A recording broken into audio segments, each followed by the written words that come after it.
Mech Touch. Chapter 167, Lord Kaine. After the shuttle picked up a full load, it flew back to the Ark Horizon. As the shuttle neared the immense fleet carrier, Vess got a new appreciation of her incredible construction. Although her armor looked fairly scuffed and worn out, it didn't detract from the majesty of a 2-kilometer capital ship.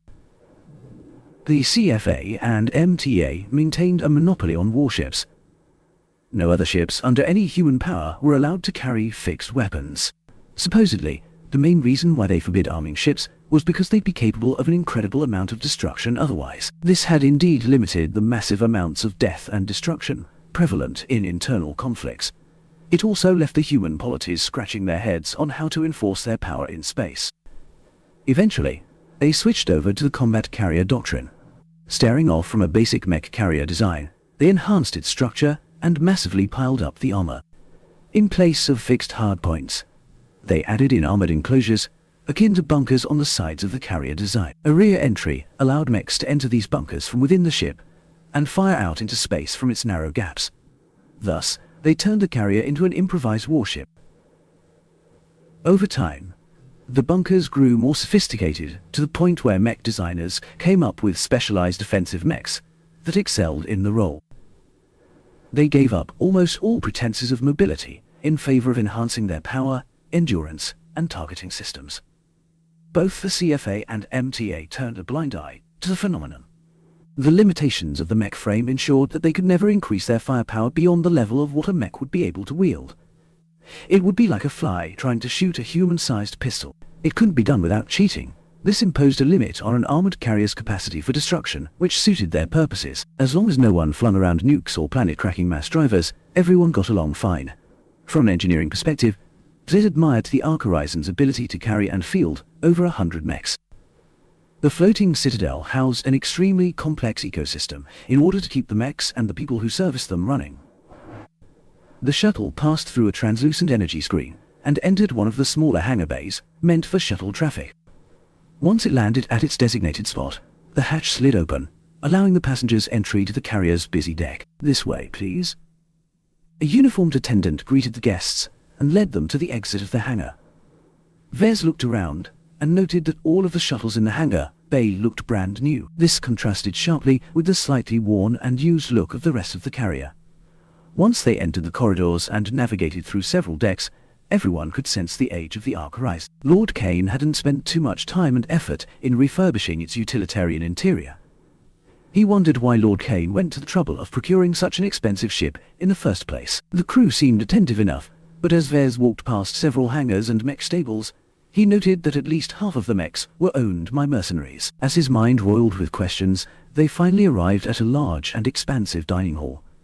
Its wood-paneled interior, along with the colorful banners draped over the walls, gave the room a classy look. Floating little suns of light provided moody lighting. The balls of light whirled around lazily above everyone's heads as if swept by a tide.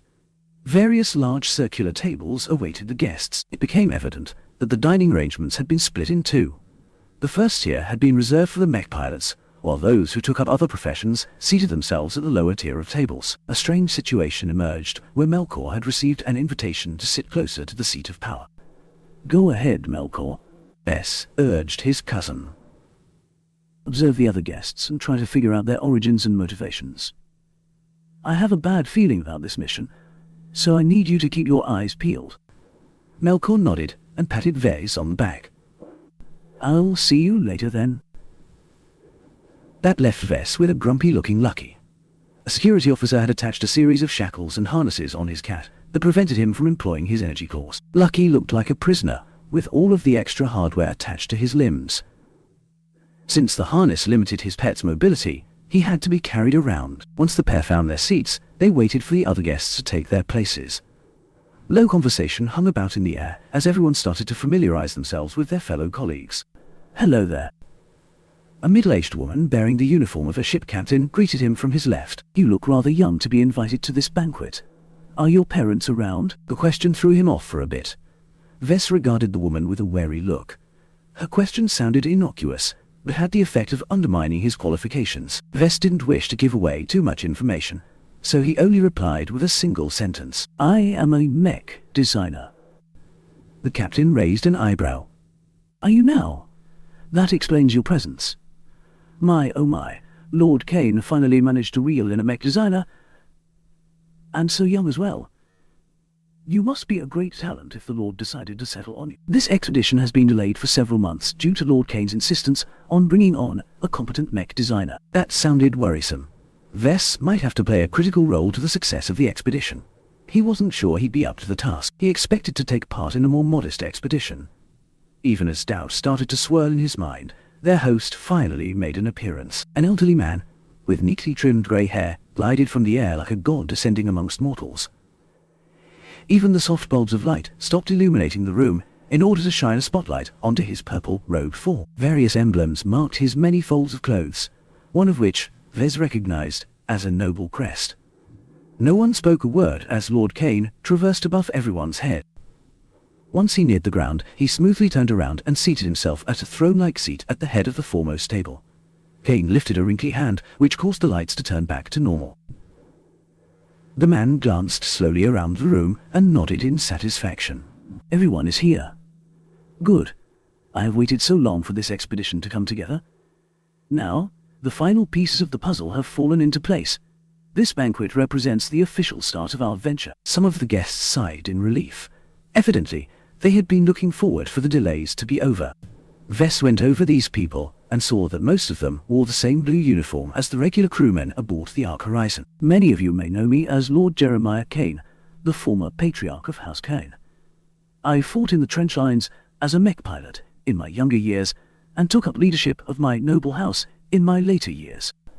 Under my inspired leadership, I elevated my house from a purely commercial family concern into ruling over star systems in the name of the Constance Grand Kingdom. Over half of the guests showed clueless expressions. Constance Kingdom? The Constance Grand Kingdom is an established second-rate state in the Grey Willow star sector, which is a couple of sectors away. The Ark Horizon has come a long way in order to reach the Komodo star sector. Even after we have arrived, we have faced several setbacks, from equipment failure to the abrupt departure of our resident mech designer. Lord Kaine growled those last words that made it clear that he took it as a personal betrayal. Vess raised his guard. As the mech designer who took up his ignominious predecessor's role, he'd likely be subjected to additional scrutiny. Several minutes went by as the elder noble meandered into a tale about the Ark Horizon. It had a storied history half a decade ago. It acquitted itself well in a war that no one present cared about. House Kaine snapped up the ship in a secretive deal that their host quickly glossed over. More importantly, Lord Kaine detailed the number of people that would be part of the expedition.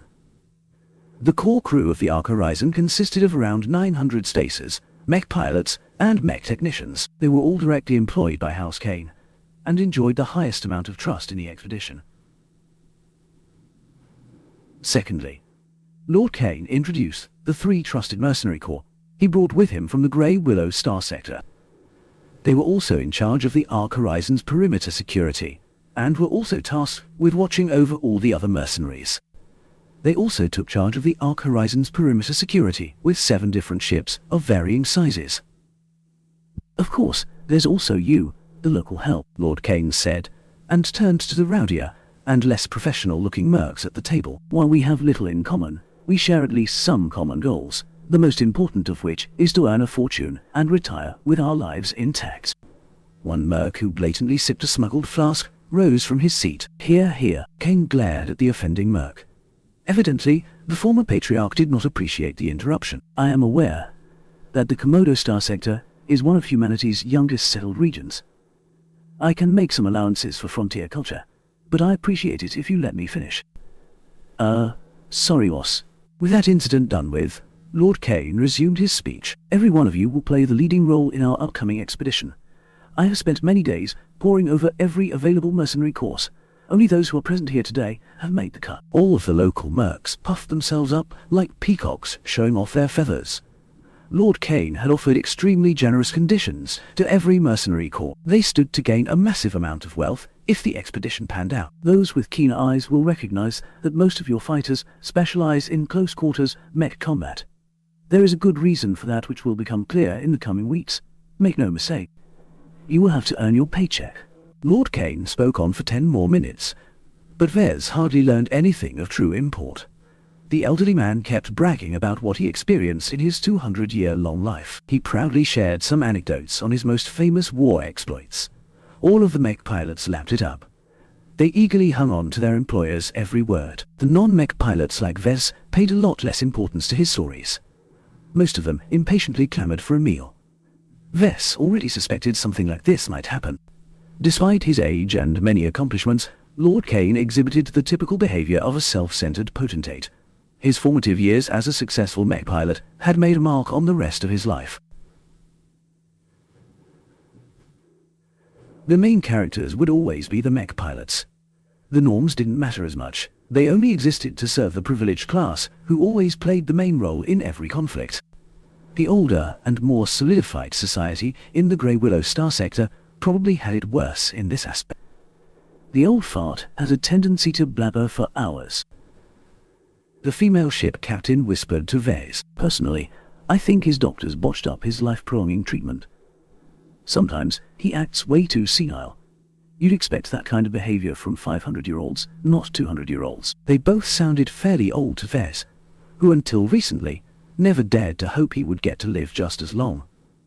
A modern-day human with sufficient access to medical services could expect to live around 150 years. His seat neighbor's words prompted him to regard Lord Kaine with a critical eye. Vez had to admit that the man appeared to be in much worse shape than you'd expect. Perhaps some old war wounds interfered with his life-prolonging treatment. Such a thing happened more than once. All of this meant that Vez might have his hands full very soon. The prospect of working for an unreasonable boss did not fill his life with joy. Those 400 merits better be worth it, he silently thought. He already started to see the basic setup for their expedition, and it appeared that the local mercenaries would have to take on most of the burden, while Lord Kaine and his trusted men made sure no one ran off.